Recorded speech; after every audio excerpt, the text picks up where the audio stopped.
शिस्तबद्धरित्या कामकाजासाठी आपले प्रयत्न कसे असेल? असं आहे, मी तसा ह्या क्षेत्रात काही नवखा नाही. माझा आज 4थी टर्म आहे. एक टर्मला जरी नव्हतो तरी ती संपूर्ण सरकारमध्ये मी अगदी त्यांच्यातला म्हणून त्या ठिकाणी वावरलो राहिलो आणि म्हणून प्रत्येक क्षेत्रातला थोड्याफार प्रमाणात अभ्यास करायचा मी प्रयत्न केला आहे. आता बऱ्याच ठिकाणी सांगितलं जातं की हे डिपार्टमेंट नवीन आहे.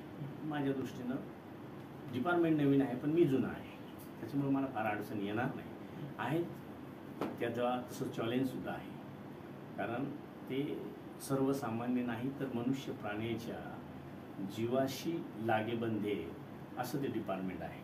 त्याच्यात मागच्या लोकांनी खूप सारं केलं आहे, अजूनही पुढं करत राहावं लागणार आहे. आणि त्या दृष्टीनं मी महाराष्ट्रातले काही प्रशासनातले जे तज्ज्ञ असतील, शासनातले तज्ज्ञ आहेत, खजानचा फडणवीस साहेब असतील, अजितदादा असतील, शिंदे साहेब असतील, किंवा आरोग्य विभागाशी निगडीत फूड अँड ड्रग्सचे बात्राम बाबांनी काही दिवस खातं सांभाळलं. असे ज्या लोकांच्या हाताखालून हे काम केलं आहे त्यांचं मार्गदर्शन घेऊन आणि पुढं ज्या काही उणिवा आहेत त्या सुधारण्यासाठीचा प्रयत्न निश्चित करेल. ओके. धन्यवाद.